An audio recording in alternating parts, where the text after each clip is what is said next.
Finish it. The command sliced through the break room silence. I stared at the murky liquid in the cup, my insides twisting as 20 coworkers pretended to be fascinated by their phones or the ceiling tiles. I said, "Finish it, Astrid." Warren leaned against the counter, arms crossed over his expensive navy suit. The company's VP of development enjoyed an audience for his power displays. The first sip had been vile, lukewarm coffee mixed with his half-consumed protein shake. Chunky remnants clung to the sides of the paper cup.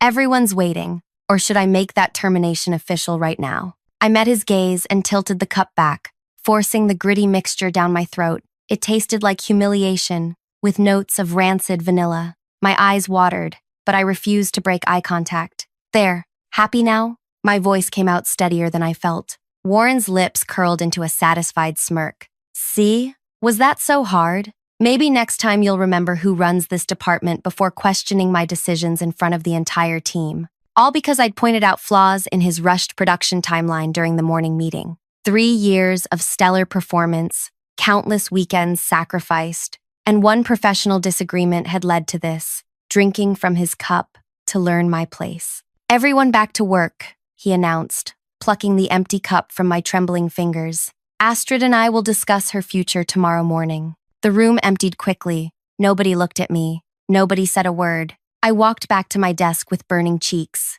gathering my personal items into my bag. The photo of my sister and me at graduation, the small plant I'd somehow kept alive, the notebook filled with ideas Warren had dismissed, then mysteriously implemented months later. My phone buzzed with a text from an unknown number. Meeting confirmed. 2 p.m. Wyndham Room. Perfect timing. I slipped out of the building at lunch, stopping at a small cafe where the barista recognized me. "The usual? Astrid?" "Yes, please. And maybe something to settle my stomach." "Rough day?" she asked, sliding a ginger tea alongside my latte. I managed a small smile. Just transitioning. 2 hours later, I sat in the plush leather chair of the Wyndham conference room. I'd changed in a hotel bathroom. Black pencil skirt, crisp white blouse, hair pulled back in a sleek bun, glasses perched on my nose instead of contacts. The investment team filtered in, nodding respectfully. "Dr. Wells, thank you for coming on short notice,"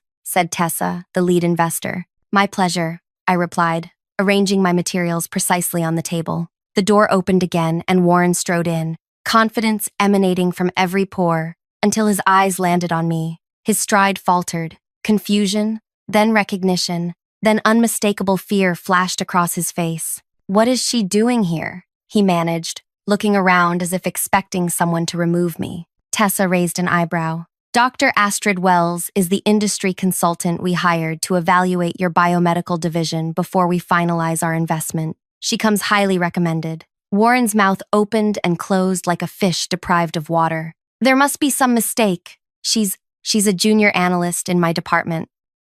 "Actually," I said, opening my laptop with steady hands, "I've been conducting an embedded evaluation of operational practices for the past 3 months at the board's request. Standard procedure before a $90 million investment." The color drained from Warren's face. "Please, everyone take your seats," Tessa continued. "Dr. Wells has prepared a comprehensive analysis. Before we continue further, thank you for tuning into this wild corporate tale. If you're enjoying this story of workplace revenge, hit that like button and subscribe for more real-life drama that'll make your worst office days seem tame. Drop a comment telling me about the worst boss you've ever had. I guarantee Warren might still take the crown. Now, let's get back to that conference room where our VP is looking like he's seen a ghost. My name is Astrid Wells. I hold a PhD in biochemical engineering with a specialization in therapeutic protein development. Before joining Helios Therapeutics as a junior analyst, I'd spent 8 years consulting for pharmaceutical companies on their development protocols. The board had approached me 6 months earlier with concerns about their star VP. Warren had delivered impressive results, but complaints about his methods were piling up. 3 harassment claims had been quietly settled. 5 senior scientists had resigned in the past year. And most concerning, quality control reports showed concerning inconsistencies. "We need someone on the inside," the board chair had explained. "Someone who can evaluate without raising alarms." I'd agreed to take a position well below my qualifications, observing from within while documenting everything I witnessed. Now Warren sat across from me, sweat beading along his hairline despite the room's chill. I took a slow sip of water, savoring the moment. Let's begin with the development timeline for Pertines R, I said, pulling up my first slide. Warren has reported consistent progress, but my analysis shows significant issues with current stability testing. For the next 20 minutes, I methodically walked through the data. The investors leaned forward, expressions growing increasingly concerned. I was careful to stick to facts, presenting everything with clinical precision. These results from last week's batch clearly indicate the formulation is not shelf-stable beyond 60 days, contrary to what's been reported to this committee. Warren interrupted, his voice strained. These are complex processes, with variables that junior staff wouldn't understand. I smiled thinly. I designed the industry standard protocol for these exact testing parameters, published in the Journal of Biomolecular Stability 3 years ago. Would you like me to explain the methodology in more detail? His face reddened. The room felt charged with tension. Tessa cleared her throat. Warren, perhaps you could address the discrepancy between these test results and your reports? He shuffled papers, buying time. There's context missing. Alternative testing showed more promising results. Interesting, I said. I've reviewed all lab reports from the past 6 months. No alternative testing was logged. Unless it happened off books, the implication hung in the air. Unlogged testing was a serious compliance violation. Warren's phone buzzed. He glanced down, then back up with renewed confidence. I think we should pause this meeting. Miss Wells has created a hostile work environment. In fact, she was being disciplined this morning for insubordination. Disciplined? Tessa asked. The moment had arrived. I reached into my bag and placed a small vial on the table. This morning, Warren forced me to drink from his used cup in front of the entire break room as punishment for questioning his timeline during a team meeting. Shocked murmurs rippled through the room. Ridiculous, Warren scoffed. A complete fabrication. I touched my tablet screen and turned it toward the investors. 7 employees have already provided written statements confirming the incident. I've also submitted a sample of the substance for independent analysis.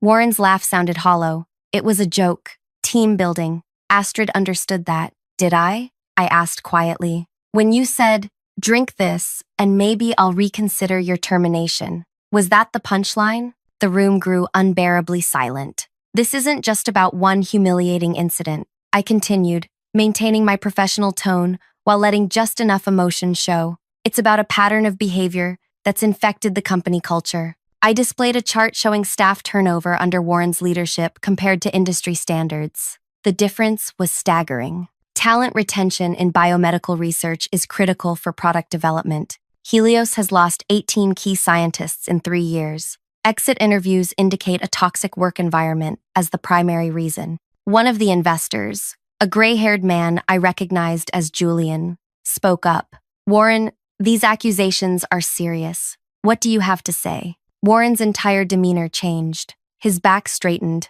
and a confident smile replaced his panicked expression. What I have to say is that Dr. Wells has orchestrated an impressive character assassination, but there's something she doesn't know. He pulled out his phone and placed it on the table. I just received confirmation from Human Resources that Astrid Wells submitted her resignation this morning, effective immediately. My blood froze. How had he known? I'd drafted my resignation, but hadn't submitted it yet. Warren continued, voice smooth as silk. Perhaps Dr. Wells can explain why she's sabotaging our company right after quitting? Or maybe she'd like to disclose her connection to our competitor, Vitaris Laboratories. The investor's eyes turned to me, newly suspicious. Warren pressed his advantage. Phone records show multiple calls between Dr. Wells and Vitaris's research director over the past month. Curious timing, wouldn't you say? I felt the ground shifting beneath me. The sister I'd mentioned in my resignation letter, the one battling a rare autoimmune condition,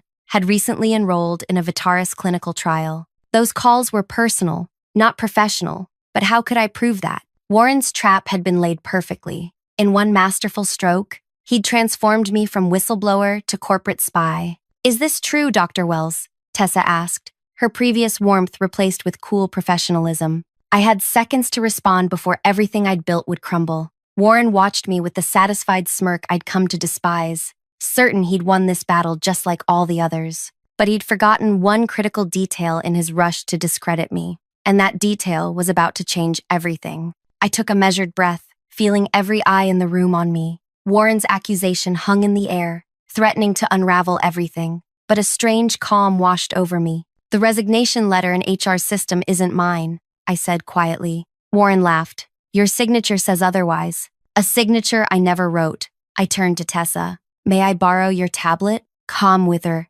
She slid it across the table, hesitation evident in her eyes. I pulled up the company's internal HR portal, my fingers flying across the keyboard. "I'm logging in with my credentials now. Let's examine this supposed resignation letter together." The document appeared on screen. Indeed, there was a resignation letter with my name on it, dated this morning. My signature sat at the bottom. "An interesting forgery," I noted, keeping my voice steady. But Warren made a critical error. I reached into my bag and pulled out a sealed envelope.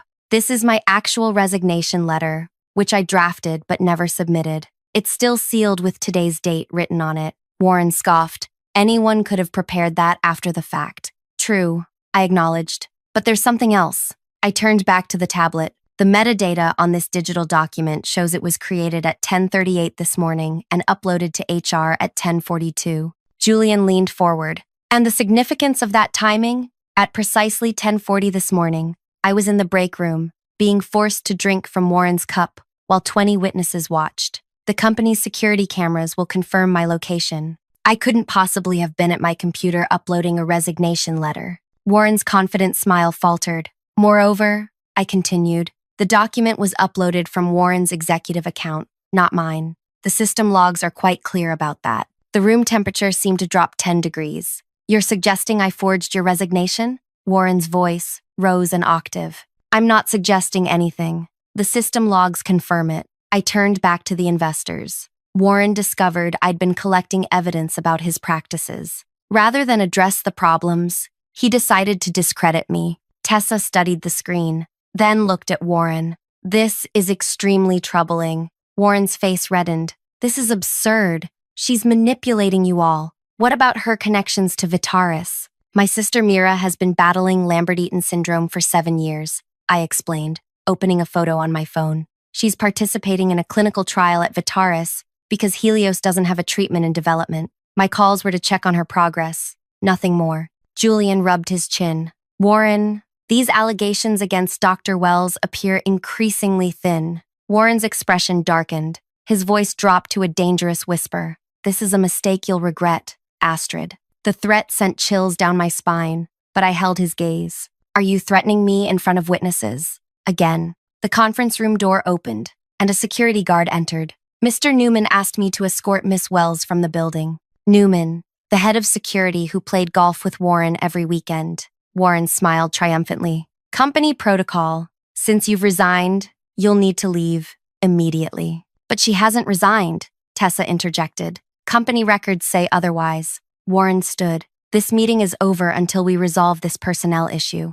The investors exchanged uncomfortable glances. I could feel my carefully constructed case slipping away. Warren was pulling rank, using company protocols to shut down the investigation. It was exactly how he'd operated for years, creating chaos, then controlling the narrative during the confusion. Newman placed a hand on my shoulder. "Ma'am, please gather your things." Something snapped inside me. 3 months of watching Warren's abuse, of documenting harm to patients and employees, of swallowing my pride, all of it crystallized into a white-hot point of clarity. I shrugged off Newman's hand. "Remove your hand from my person immediately or face assault charges." My voice carried an authority that made him step back. "Everyone stay seated," I commanded, standing to my full height. "Warren wants to end this meeting because he knows what comes next." I connected my laptop to the room's display system. The calls to Vitaris weren't my only communication. 2 days ago, I spoke with the FDA about Helios's testing protocols.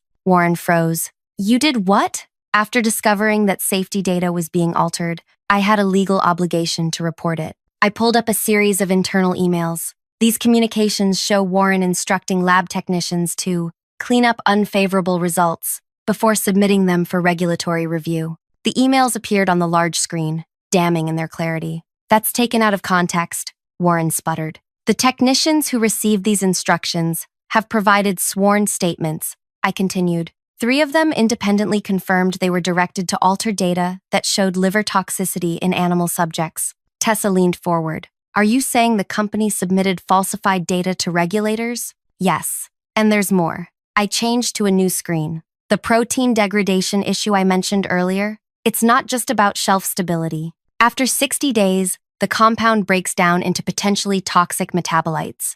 Warren was aware of this, but concealed it from both the board and regulators. Julian's face had gone pale. If this is true, it's criminal. It's slander is what it is, Warren snapped, but the confidence had drained from his voice. I pulled up one final document. This morning, the FDA opened a formal investigation based on the evidence I provided. Their investigators will arrive tomorrow. The room erupted. Investors turned to each other in panicked whispers. Newman backed toward the door. Warren lunged across the table, his face contorted with rage. You treacherous little. You treacherous little. Tessa shot to her feet. Warren, control yourself. He froze, seeming to remember where he was. His breathing came heavy and fast. Newman, he barked. Remove her now. The security head hesitated, looking between Warren and the investors. Actually, Julian said, I believe Dr. Wells should stay. Newman, please wait outside.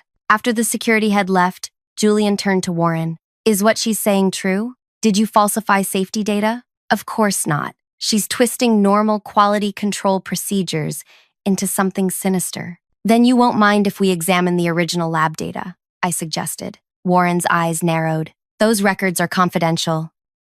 To protect proprietary formulations, yes, I agreed, but the board and investors have clearance to view them. I turned to Tessa. Unless there's something he doesn't want you to see. The tension in the room was suffocating. Warren's hands clenched and unclenched at his sides. This ends now, he said, pulling out his phone. I'm calling the CEO. Go ahead, I replied. Though you should know he received the same evidence packet the FDA did. Warren's finger hovered over his phone. For the first time, uncertainty crept into his expression. I pressed my advantage. The board hired me to evaluate your division because complaints had already raised red flags. I was their failsafe, Warren. Their way of verifying whether the concerns had merit before taking action. You're bluffing, he whispered. I smiled. Call the CEO. See what happens. Something broke in Warren then. A recognition that the walls were closing in. His shoulders slumped slightly. Let's all take a breath, he said, voice suddenly reasonable.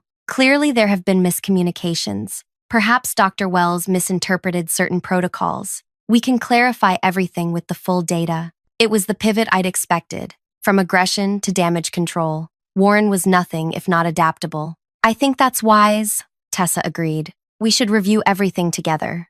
Warren nodded, a hint of relief crossing his features. Exactly. Full transparency. Though I suggest we adjourn for today and reconvene tomorrow when everyone's had time to collect the necessary information. He was buying time. Time to scrub records, coach witnesses, construct a defense. I'd seen it before. The data is already collected, I said. And given the pattern of intimidation we've witnessed today, I'm concerned about evidence preservation if we delay. Julian nodded grimly. Dr. Wells makes a valid point. Warren, we'll need your devices secured immediately. Warren's face darkened again. This is outrageous. I'm not surrendering my devices based on unsubstantiated accusations. Tessa's phone chimed. She glanced at it, then looked up with new resolve. That was the CEO. He's requested this meeting continue with IT present to secure all relevant data. Warren paled. He can't do that without cause. Falsifying FDA submissions is more than sufficient cause,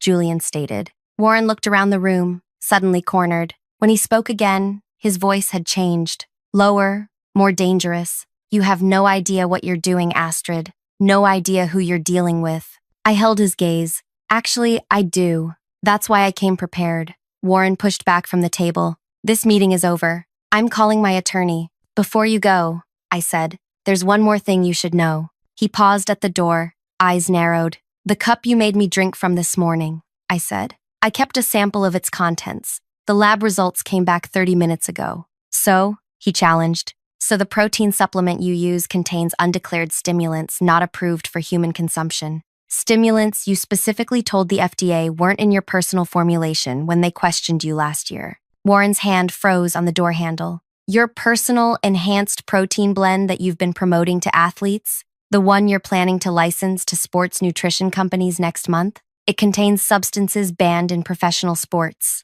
For the first time, real fear flashed in Warren's eyes. You've built your reputation on clean supplements, I continued. Imagine the headlines when this gets out. Warren stepped back into the room, pulling the door closed behind him. What do you want? He asked, voice barely audible. It was the question I'd been waiting for. The moment everything changed, because despite all the evidence I'd gathered about Helios's business practices, Warren's greatest vulnerability had nothing to do with the company at all. It was personal, and he had just realized I knew his deepest secret. The room stilled completely. Even the investors seemed to hold their breath. What do I want? I repeated softly. Interesting question from someone who's spent years taking what he wants without asking. Warren's composure had fractured, revealing glimpses of panic beneath. He'd expected to control this meeting, to dismiss me as a disgruntled employee. Now he stood cornered, desperately calculating his options. Let's talk privately, he suggested, voice artificially smooth. I think we can resolve this misunderstanding. Tessa shook her head. Any discussion happens here, with witnesses. Warren shot her an irritated glance before refocusing on me. Name your terms, Astrid. I leaned back in my chair, savoring the moment. It's Dr. Wells, actually, and my terms are simple. The truth. About what? Everything. Starting with how you built your career. The color drained from his face as understanding dawned. This went beyond falsified lab results, beyond corporate misconduct. This was personal. That's not relevant to this meeting, he stammered. I disagree. I opened another file on my laptop. 3 years ago, when I joined Helios, I was curious why the company would hire someone with my expertise, but position me so far below my qualifications. It seemed strange. Warren's jaw tightened. Then I discovered something fascinating. My dissertation on protein stability in therapeutic applications had been heavily cited in Helios's founding patents. Patents you were credited for, Warren. Julian leaned forward. What are you suggesting? I'm not suggesting anything. I'm stating facts. I displayed a split screen showing 2 nearly identical sections of text, one from my published research, another from Warren's patent application. Warren built his scientific reputation by repackaging others' research as his own. That's absurd, Warren sputtered. Scientific advancement always builds on previous work. Quoting without attribution isn't building on previous work. It's plagiarism. I turned to the investors. Warren didn't just take my research. He's done this repeatedly, claiming credit for breakthroughs he had no part in developing. Warren's breathing had become shallow. You can't prove that. Actually, I can. I pulled up another document. This analysis compares Warren's published papers against original research from various scientists. The pattern is unmistakable. The investors studied the screen, expressions darkening. So he's unoriginal, Tessa said slowly. Concerning, but it goes beyond academic dishonesty, I continued. Warren used stolen research to position himself as an innovative leader. He leveraged that reputation to raise capital and build influence. The entire foundation of his career is fabricated. Warren slammed his hand on the table. Enough. This witch hunt ends now. His outburst hung awkwardly in the silence that followed. Julian cleared his throat. Warren, these are serious allegations that merit investigation. Investigation? Warren laughed bitterly. Based on what? Her word against mine? I've delivered results for this company for 7 years. What has she done besides stir up trouble? I smiled thinly. I've been waiting for you to ask that question. 1, I wed it as a little. I didn't five to becoming undecideder. I pulled out my phone and placed it on the table, then pressed play on a voice recording. Warren's voice filled the room. Listen carefully, because I won't repeat myself. The Phase 2 results stay exactly as I've presented them. If the raw data doesn't match, then the raw data needs adjustment. Make it happen by Friday, or clear out your desk. Another voice responded. But sir, changing test results would be what? Career suicide? Yes, it would be. For you, not me. Remember who signs your performance reviews. I stopped the recording. The room remained deathly quiet. That was your conversation with Dr. Yoon 3 months ago. He resigned the following week. I looked directly at Warren. He wasn't the first scientist you threatened, just the first who recorded it. Warren's confidence had evaporated completely. He looked around the room like a cornered animal. This is illegal. Recording without consent. California is a two-party consent state, I acknowledged, except when there's reasonable belief that evidence of criminal activity is being captured. Falsifying medical research data crosses that threshold. Tessa turned to Warren, her expression cold. Did you instruct employees to alter test results? Warren's silence was damning. We need to contact legal immediately, Julian said, reaching for his phone. Warren's eyes darted toward the door. This meeting is adjourned until I've consulted with counsel. You're not leaving, Tessa stated firmly. Security has been instructed to keep you on premises until this is resolved. For a moment, I thought Warren might bolt anyway. Instead, he sank back into his chair, defeated. What happens now? He asked hollowly. Tessa exchanged glances with the other investors. The board will convene an emergency session. In the meantime, you're suspended pending investigation. Suspended? Warren looked stunned. Over unsubstantiated accusations from a highly credentialed scientist with supporting evidence, Julian interrupted. We take these matters seriously, Warren. Warren's gaze locked onto me, hatred burning in his eyes. You've orchestrated this from the beginning. Why? What did I ever do to deserve this? The question hung in the air, so breathtakingly oblivious that I almost laughed. What did you do? I repeated softly. You bullied researchers into falsifying safety data, endangering patients. You stole others' work and claimed it as your own. You created a toxic culture where employees were afraid to raise concerns. I leaned forward. And this morning, you publicly humiliated me for daring to question your methods. You made me drink from your cup while colleagues watched, threatening my livelihood if I refused. Warren waved dismissively. That was just workplace discipline. No, Warren, that was abuse of power.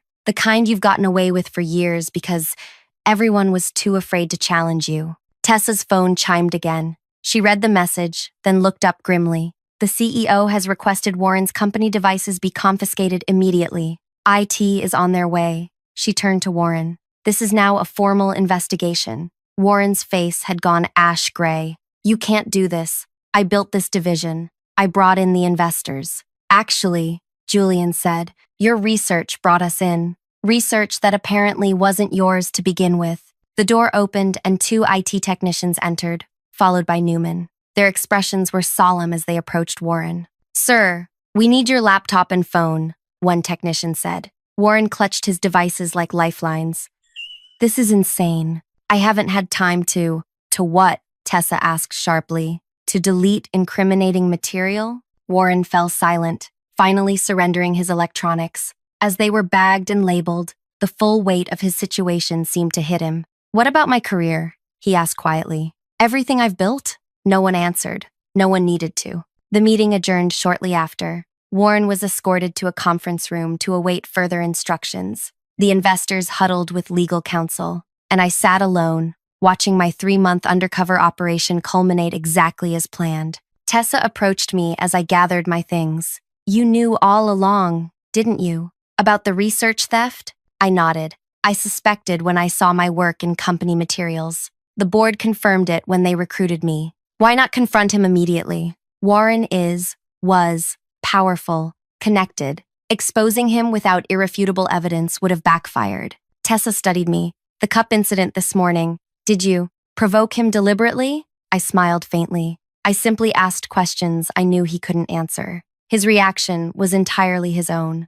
And you saved the liquid. I'm a scientist. We collect data. Tessa shook her head, impressed despite herself. What happens to you now? I returned to my research. My sabbatical ends next week. Sabbatical? Tessa looked confused. I never actually worked for Helios. The board arranged a temporary position while I maintained my university lab. They needed someone with both scientific credentials and no financial ties to the company. Understanding dawned on her face. The perfect independent evaluator. Exactly. As I walked out of Helios for the last time, I felt strangely hollow. There was no triumph, no satisfaction in watching Warren's downfall. Only relief that patients would be safer without him cutting corners. 3 days later, the news broke. Warren resigned amid allegations of research misconduct and data falsification. The FDA expanded its investigation. Helios's stock tumbled, then stabilized after the board appointed a respected researcher as the new VP. I watched it unfold from my university office, where a package awaited me. Inside was a company mug with a note from Tessa. "Your cup, Dr. Wells, no one else's." I smiled, placing it on my desk, beside a framed photo of my sister. Mira's condition had stabilized under the Vitaris treatment, the very treatment Warren had dismissed as scientifically unsound when I'd suggested researching similar approaches. My phone rang. "Julian, calling with a job offer. Helios needs rebuilding," he said. "We need someone with both integrity and brilliance." "I'm happy at the university," I replied. "Consider consulting then. Help us fix what Warren broke." I promised to think about it. That evening, as I worked late in my lab, a notification popped up on my computer. Warren had updated his professional profile, listing himself as an independent scientific consultant. I clicked through to his website. There, prominently displayed, was a list of his scientific contributions, now carefully reworded to avoid direct plagiarism claims. At the bottom of the page was a contact form with the tagline, "Bringing scientific integrity to challenging problems." I laughed out loud in my empty lab. Then I took a screenshot and sent it to Julian with one line: "I'll take that consulting position." Sometimes justice isn't about punishment. It's about rebuilding what corrupt people tried to destroy. Warren took shortcuts, stole credit, and abused power. But he couldn't steal the actual knowledge, the years of study, the commitment to scientific truth. I didn't destroy Warren. He destroyed himself with his own choices. I simply made those choices visible. And if he ever decides to return to pharmaceutical research, he'll find my name on the peer review boards of every major journal. He'll find my former students leading research teams at competing companies. He'll find that science is a community built on truth, and that community has a long memory. The greatest revenge wasn't getting Warren fired. It was returning to a system where merit matters more than manipulation. Would you believe this kind of workplace drama happens every day in high-stakes industries? If this story resonated with you, hit that like button and subscribe for more tales of corporate justice. Have you ever witnessed a workplace bully get their comeuppance? Share your experience in the comments below. And if you enjoyed Astrid's methodical takedown, check out my other videos about standing up to workplace toxicity. Remember, sometimes the best revenge is simply doing your job exceptionally well and making sure the right people notice.